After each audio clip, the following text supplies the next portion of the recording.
Desde que vocês nasceram, eu os tenho carregado nos braços. Sempre cuidei de vocês. Até quando ficarem velhos, eu serei o mesmo Deus. Cuidarei de vocês quando tiverem cabelos brancos.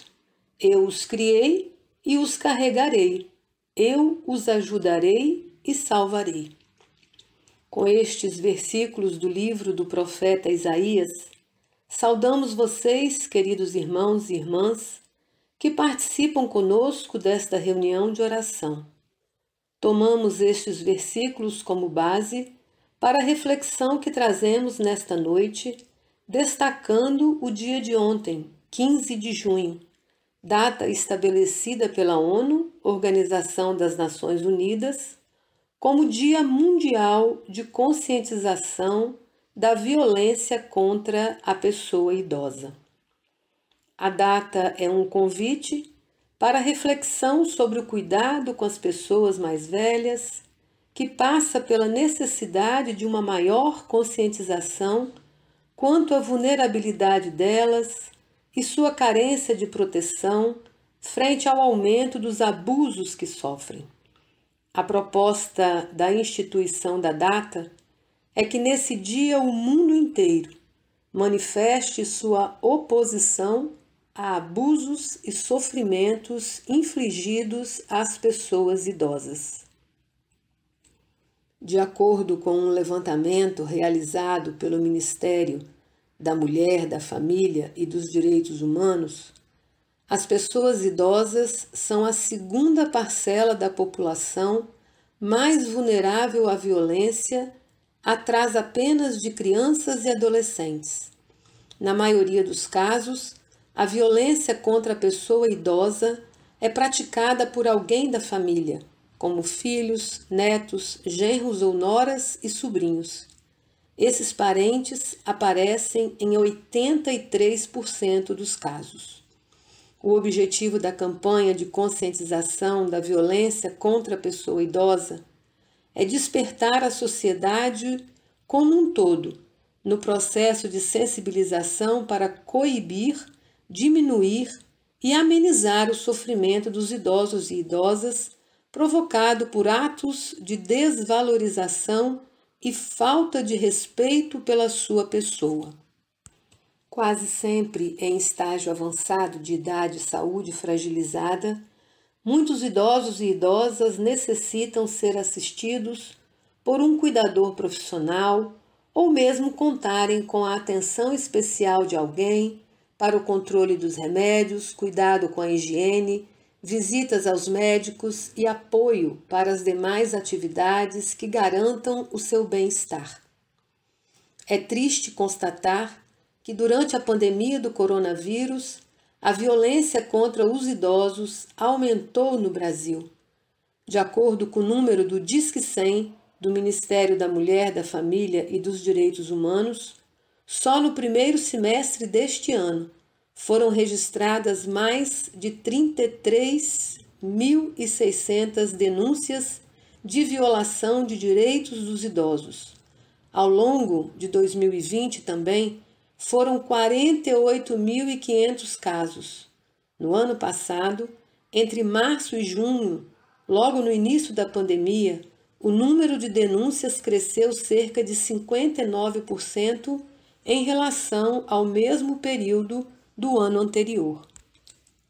É uma realidade triste que precisa ser denunciada e investidos esforços para extingui-la. Está presente nela um chamamento à missão a que Deus nos convoca como cristãos e cristãs de amor e solidariedade na busca do bem e promoção da vida. Assim como em outras circunstâncias, as violências contra a pessoa idosa podem ser visíveis ou invisíveis. As visíveis são as mortes e lesões, as invisíveis são aquelas que ocorrem sem machucar o corpo, mas provocam sofrimento, desesperança, depressão e medo. No geral, a violência contra a pessoa idosa se manifesta das seguintes formas: violência física, Engloba desde as lesões perceptíveis pela agressão física gerada por espancamentos, até as provocadas por beliscões, empurrões, tapas ou agressões que não evoluem com sinais físicos. Violência psicológica, praticada com atos tais como agressões verbais, tratamento com menosprezo, desprezo ou qualquer ação que traga sofrimento emocional, como humilhação, afastamento do convívio familiar ou restrição à liberdade de expressão, bem como submeter a pessoa idosa a condições de humilhação, ofensas, negligência, promovendo insultos, ameaças e gestos que afetem a autoimagem, a identidade e a autoestima do ofendido. Negligência. Trata-se da recusa ou a omissão de cuidados. É um ato muito comum, pois se manifesta frequentemente tanto no seio familiar como em instituições que prestam serviços de cuidados e acolhimento a pessoas idosas. Violência institucional. Trata-se de qualquer tipo de violência exercida dentro do ambiente institucional, público ou privado, praticada contra a pessoa idosa. A violência institucional pode ser praticada quando, por meio de um dos seus funcionários, é realizado algum ato de abuso, agressão física ou verbal no ambiente da instituição. Abuso financeiro. O abuso financeiro, caracterizado pela exploração imprópria ou ilegal ou uso não consentido pela pessoa idosa de seus recursos financeiros, é um tipo de violência contra a pessoa idosa. Esse tipo de situação acontece frequentemente. O violador se apropria indevidamente do dinheiro, cartões bancários da pessoa idosa, utilizando o valor para outras finalidades que não sejam a promoção do cuidado. Violência patrimonial. Configura-se violência patrimonial contra a pessoa idosa qualquer prática ilícita que comprometa o patrimônio do idoso, como forçá-lo a assinar um documento sem que lhe seja explicado para que fins é destinado, alterações em seu testamento, fazer uma procuração ou ultrapassar os poderes de mandato, antecipação de herança ou venda de bens móveis e imóveis sem o consentimento espontâneo do idoso, falsificações de assinatura e outros. Violência sexual. Esse tipo de violência refere-se ao ato sexual utilizando pessoas idosas. Esses abusos visam a obter excitação, relação sexual ou práticas eróticas através de coação com violência física ou ameaças. Discriminação. Este tipo de violência refere-se a comportamentos discriminatórios, ofensivos, desrespeitosos em relação à condição física característica de uma pessoa idosa, desvalorizando e inferiorizando-a simplesmente por sua condição. Em hipótese alguma, aceite situações de violência contra a pessoa idosa. Denuncie através do Disque 100, no aplicativo Direitos Humanos disponível na internet, pelo número do WhatsApp do Ministério da Mulher, da Família e dos Direitos Humanos, procurando a delegacia da pessoa idosa. O importante é não aceitar violência, denunciar e buscar ajuda. O artigo 99 do Estatuto do Idoso dispõe que expor a perigo a integridade e a saúde física ou psíquica do idoso, submetendo-o a condições desumanas ou degradantes ou privando-o de alimentos e cuidados indispensáveis, quando obrigado a fazê-lo, ou sujeitando-o a trabalho excessivo ou inadequado, nós temos uma pena de detenção de 2 meses a 1 ano e multa.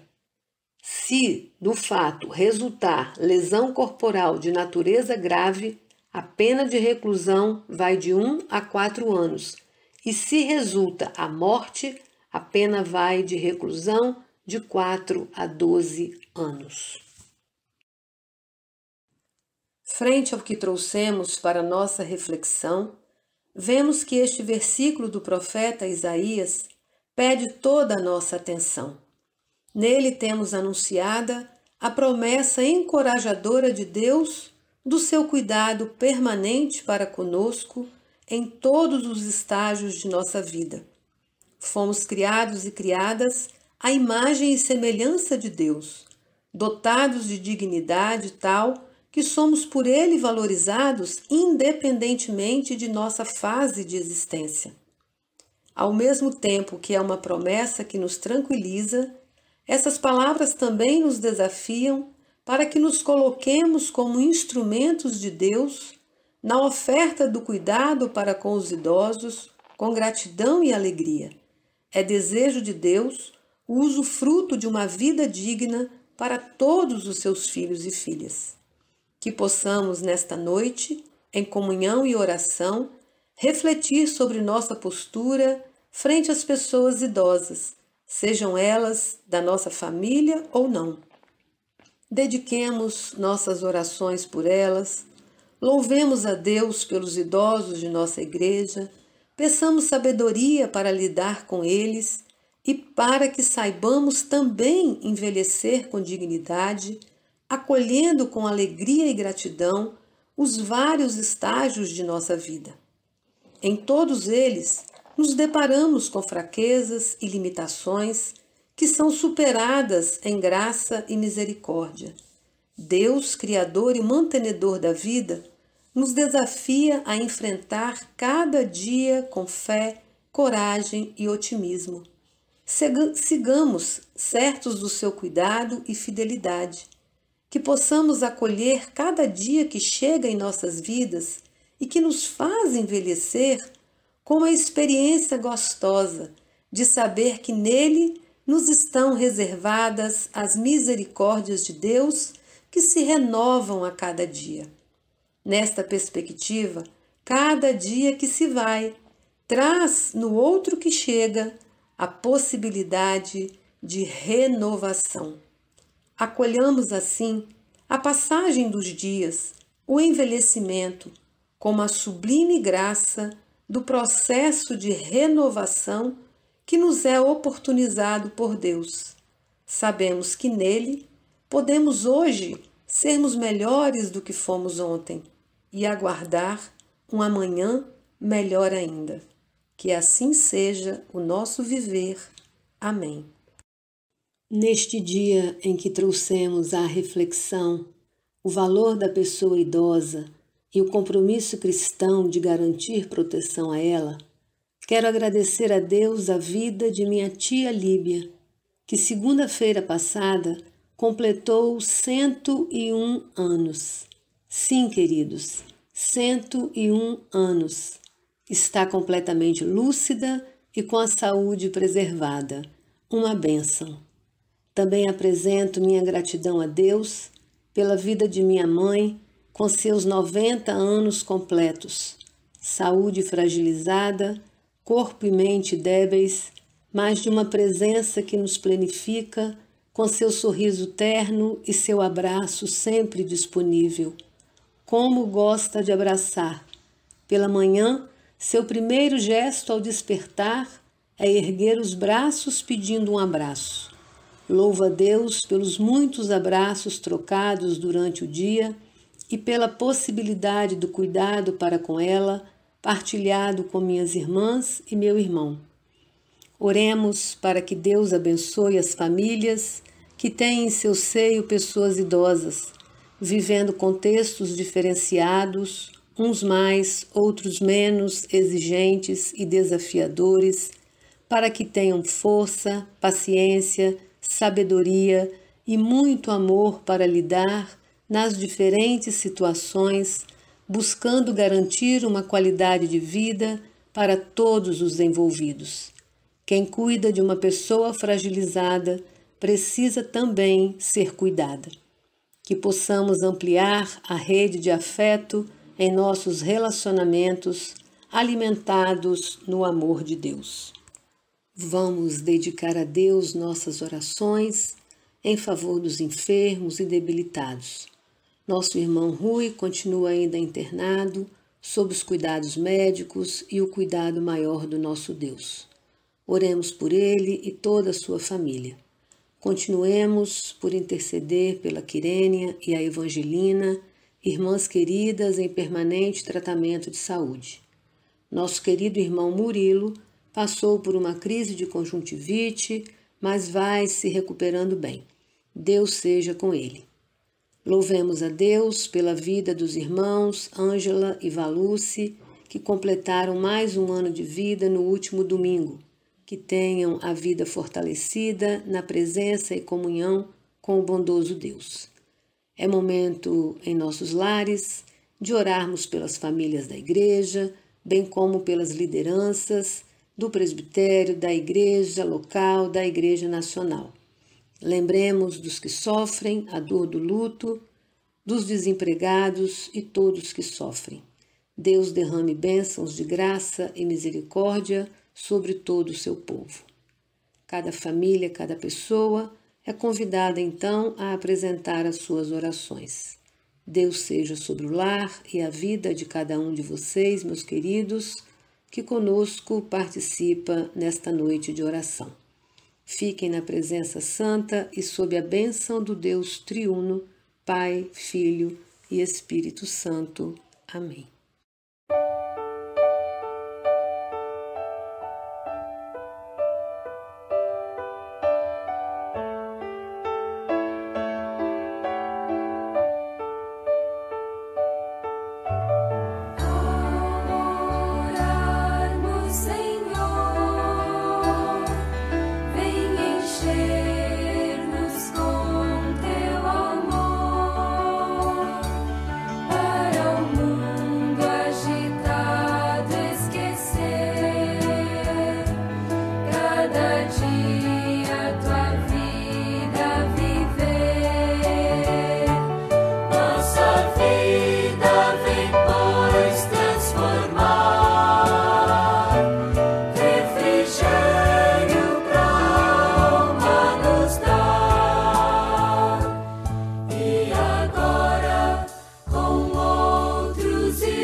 Música